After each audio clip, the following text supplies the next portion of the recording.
जिस प्रदेश के मुख्यमंत्री की पत्नी प्राइवेट स्कूल चलाएगी,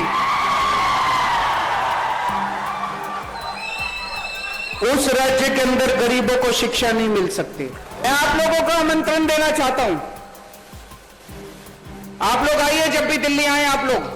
और यहां के हमको आप भाषण देके सलाह किया, तो इसीलिए उन्होंने मुझको न्योता दिया है, मैं उनका घर में भी आप बुलाने से मैं जाऊंगा, लेकिन मुझको आप जोगी झुपड़ी में लेके जाइए। दिल्ली का 60% लोग नरक में रहता है।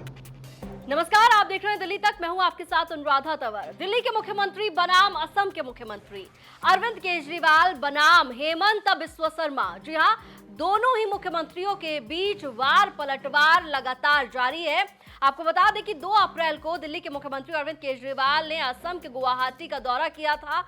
वहां उन्होंने संबोधित करते हुए असम की जनता को कई अपील की थी। वहां पर उन्होंने आने वाले चुनावों को लेकर आम आदमी पार्टी को मौका देने की बात भी कही थी, लेकिन इस दौरान मंच से अरविंद केजरीवाल ने मौजूदा सरकार और सीएम हेमंत बिस्वा शर्मा पर कई आरोप भी लगाए, तीखे हमले भी किए, तो दूसरी तरफ से भी पलटवार जारी है। आपको बता दें, अरविंद केजरीवाल ने असम में सरकारी स्कूलों को लेकर बात की, शिक्षा प्रणाली को लेकर बात की और ये कहा कि दिल्ली के अंदर, पंजाब के अंदर भी पहले नेताओं के, मंत्रियों के स्कूल चलते थे, लेकिन आज की तारीख में दिल्ली में किसी भी विधायक का कोई स्कूल नहीं चलता। शिक्षा प्रणाली पूरी तरीके से बदल दी है। जो दिल्ली के सरकारी स्कूल हैं उनकी हालत बहुत बेहतरीन कर दी है, लेकिन असम में इस तरह की चीजें नहीं दिखाई दे रही हैं। उन्होंने इस दौरान निमंत्रण दिया वहां पर असम के लोगों को और कहा कि दिल्ली के अंदर जो स्कूलों की हालत है वो एक बार आकर देखिए कि किस तरीके से केजरीवाल सरकार ने दिल्ली में स्कूल्स की जो कंडीशन है उसको चेंज किया है। इस पर पलटवार किया है हेमंत बिस्वा शर्मा ने। और पहले हेमंत बिस्वा शर्मा की ओर से दिल्ली के मुख्यमंत्री अरविंद केजरीवाल को एक धमकी दी गई थी और उसके बाद अब खुली चुनौती दी है। दोनों ही बयान आपको सुनवाएंगे कि दिल्ली के मुख्यमंत्री अरविंद केजरीवाल ने क्या कहा असम के स्कूल्स के बारे में और दिल्ली के स्कूल्स के बारे में। वहीं हेमंत बिस्वा शर्मा ने अरविंद केजरीवाल को चैलेंज किया है और साथ ही ये भी कह दिया कि दिल्ली में जो 60% लोग हैं वो नर्क में रहते हैं। जिस प्रदेश के मुख्यमंत्री की पत्नी प्राइवेट स्कूल चलाएगी, उस राज्य के अंदर गरीबों को शिक्षा नहीं मिल सकती। उस राज्य के अंदर कभी सरकारी स्कूल ठीक नहीं होंगे। दिल्ली में भी पहले यही होता था, पंजाब में भी पहले यही होता था। जितने नेता थे, नेताओं के स्कूल चलते थे, बड़े बड़े फलाना स्कूल, ढिमका स्कूल, इतने बड़े बड़े प्राइवेट स्कूल, लाखों रुपए की फीस होती थी।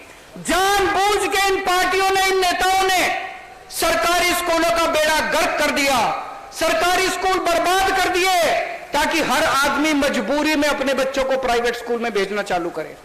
है कि नहीं है? जानबूझ के। और हर साल प्राइवेट स्कूल में फीस बढ़ाते हैं, हर साल प्राइवेट स्कूल में फीस बढ़ाते हैं। हमारी सरकार आई, हमारे किसी एमएलए का स्कूल नहीं चलता, पंजाब में किसी एमएलए का स्कूल नहीं चलता, किसी नेता का स्कूल नहीं चलता।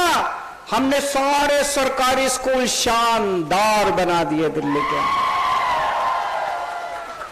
मैं आप लोगों को आमंत्रण देना चाहता हूं, आप लोग आइए, जब भी दिल्ली आए आप लोग हमारे सरकारी स्कूल आके देखिएगा। सरकारी स्कूल, एक बार दिल्ली के सरकारी स्कूल देखना, कितने शानदार सरकारी स्कूल बन गए। अब दिल्ली के अंदर पिछले साल 12वीं के नतीजे 99.7% नतीजे दिल्ली के सरकारी स्कूलों के आए थे। हमारे दिल्ली के सरकारी स्कूलों के बच्चे डॉक्टर बन रहे हैं, इंजीनियर बन रहे हैं, रिक्शे वाले के बच्चे, मजदूरों के बच्चे। लोग अपने बच्चों को प्राइवेट स्कूल से निकाल के सरकारी स्कूल में भर्ती करा रहे हैं दिल्ली के अंदर। आसाम में भी हो सकता है। चाबी आपके हाथ में है, आपको बटन दबाना है। झाड़ू का बटन दबाओगे तो आपके बच्चों का भविष्य बन जाएगा। Education board cancel class 12 English exam after paper leak. और यहाँ क्या हमारा पेपर लीक का बारे में बोल गया? हमारा तो पेपर लीक कांग्रेस का लोग कर दिया था, वो तो पॉलिटिकल था, वो तो कोई आपका वहां में तो ऐसे लीक हो गया, आप तो पूरा एग्जाम कैंसिल कर दिया और यहां के हमको आप भाषण देके सलाह किया। तो इसीलिए उन्होंने मुझको न्योता दिया है, मैं उनका घर में भी आप बुलाने से मैं जाऊंगा, लेकिन मुझको आप जोगी झोपड़ी में लेके जाइए। हमारा हर गांव का हालत आपका जोगी झोपड़ी से अच्छा है। दिल्ली में मैंने खुद इलेक्शन कैंपेन में गया हूं, दिल्ली का 60% लोग नरक में रहता है। असम तो स्वर्ग है। एक एक छोटा कमरा में 20-20 लोग, 30-30 लोग रहता है। जो दिल्ली हम देखता हूं, असम हाउस, मुंबई, महाराष्ट्र भवन, वो एक्चुअल दिल्ली नहीं है। जो एक्चुअल दिल्ली है जोगी झोपड़ी में है, 70% लोग रहता है। वहां में पानी भी नहीं है, कुछ भी नहीं है।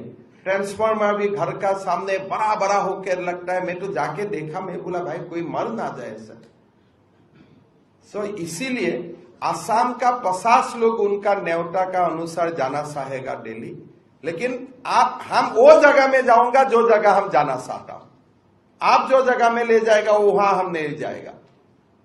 हम वहां जाएगा जो गूगल से सर्च करके हम जाएगा। आप हमको लेके खाली आप हमको सुविधा कर दीजिए, कौन जगह में जाना है ये हम लोग ठीक कर लेगा। अगर हिम्मत है, अभी मैं चिट्ठी लिखूंगा उनको, 10 दिन में वो आंसर दे मुझको। तो दोनों ही मुख्यमंत्रियों के बयान आपने सुने। दिल्ली के मुख्यमंत्री अरविंद केजरीवाल की ओर से सीधा आरोप लगाया गया असम के मुख्यमंत्री हेमंत बिस्वा शर्मा की पत्नी पर कि उनकी पत्नी जो है वो असम में प्राइवेट स्कूल चलाती हैं। तो ऐसे में कैसे उम्मीद कर सकते हैं कि सरकारी स्कूल की हालत यहाँ पर अच्छी होगी। तो वहीं दूसरी तरफ हेमंत बिस्वा शर्मा ने पलटवार किया और खुला चैलेंज किया है कि हम दिल्ली में आने के लिए तैयार हैं, जहां पर बुलाएंगे वहां आने के लिए तैयार हैं, लेकिन हम वहीं जाएंगे जहां हम जाना चाहेंगे, जिस स्कूल का हम निरीक्षण करना चाहेंगे, जिस जगह पर हम जाना चाहेंगे वहां पर हम जाएंगे। लेकिन साथ ही साथ ये तक कह दिया हेमंत बिस्वा शर्मा ने कि दिल्ली के अंदर जो है 60% आबादी नर्क में रह रही है। ये बयान आपने सुने। लेकिन ये जो वार पलटवार की बात हो रही है, ये यहीं से शुरू नहीं हुई है। दरअसल दिल्ली के मुख्यमंत्री अरविंद केजरीवाल ने विधानसभा में एक बयान दिया था, जिसमें उन्होंने ये कहा था कि सीबीआई और ईडी के जो अधिकारी हैं वो किस तरीके से नेताओं को डराने की कोशिश करते हैं। इस दौरान उन्होंने कहा था कि सीबीआई वालों ने सत्येंद्र जैन और मनीष सिसोदिया के माथे पर बंदूक रखी थी और ये कहा था कि या तो जेल जाओ या फिर बीजेपी में शामिल हो। लेकिन दोनों ही नेताओं ने बीजेपी में शामिल होने से मना कर दिया और जेल चले गए। लेकिन हेमंत बिस्वा शर्मा जेल नहीं गए, वो बीजेपी में चले गए और वो इसलिए बीजेपी में चले गए क्योंकि उन्होंने गलत काम किया हुआ था। ये बयान दिया था सीएम अरविंद केजरीवाल ने, जिसके बाद ये पूरा विवाद शुरू हुआ और हेमंत बिस्वा शर्मा ने पलटवार किया और ये कहा कि दिल्ली के मुख्यमंत्री अरविंद केजरीवाल जो है वो कावर्ड हैं, वो डरपोक हैं और इसीलिए सदन के भीतर ये बयानबाजी करते हैं, क्योंकि सदन के भीतर कही गई बात पर कार्रवाई नहीं हो सकती। अगर उनमें हिम्मत है तो 2 अप्रैल को जब वो गुवाहाटी आएंगे, असम आएंगे, तब इस तरीके की बयानबाजी करके दिखाएं। उसके बाद देखिए कि कैसे ही मैं उन्हें अगले पल अदालत ले जाऊंगा, कोर्ट में ले जाऊंगा। ये भी बयान सुनिए। To any FIR is against me. I wanted to file a defamation case, but Arvind Kejriwal, like a coward, he spoke inside assembly. So let him come to Assam on 2nd and say that there is a case against Himanta Biswa Sharma. I will sue him right away. But he spoke that within the assembly. I challenged them to show a single case against me. Where? Which case? Which case is there against me? So let Kejriwal come on 2nd, speak against me a single word that I am corrupt. And next day I am going to file defamation case. The same thing I have done against Monish Kejriwal. क्या नाम है? Whatever he is. So the things, you should not speak against somebody in Delhi Assembly where you know I am not there to defend. So what is the case against me? So somebody has misled all the people that there is some case against me. In entire India, there is no case against me. 2016 में हेमंत बाबू की सरकार बनी थी।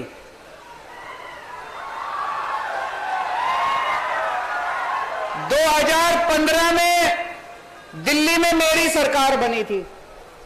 दोनों साथ साथ बनी थी। 2015 में दिल्ली में मेरी सरकार बनी थी। 1 साल के बाद 2016 में हेमंत बाबू की सरकार बनी थी। आज दिल्ली को हमने बदल के रख दिया 7 साल के अंदर। स्कूल, अस्पताल, बिजली, पानी, सड़कें, शानदार दिल्ली बना दी हमने। हेमंत बाबू ने क्या किया 7 साल में?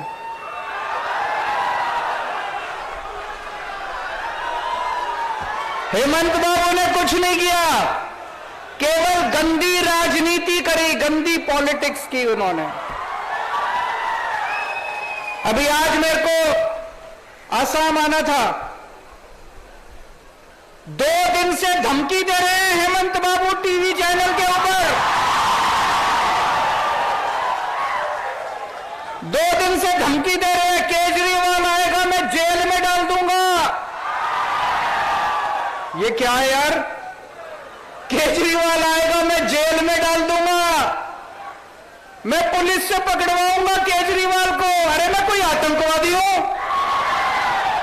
क्यों पकड़वाओगे मुझे? मैं हेमंत बाबू को बोलना चाहता हूं, आप आसाम के मुख्यमंत्री तो बन गए, आसाम की संस्कृति नहीं आई आपको।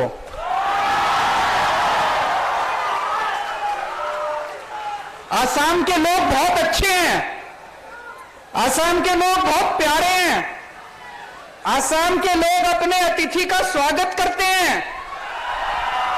आसाम के लोग अतिथि आता है तो अपने घर ले जाके खाना खिलाते हैं, चाय पिलाते हैं, आगभगत करते हैं। आसाम के लोग जेल भेजने की धमकी नहीं देते। तो मैं हेमंत बाबू से निवेदन करता हूं, आप मुख्यमंत्री बन गए, थोड़ी सी आसाम की संस्कृति सीख लीजिए आप।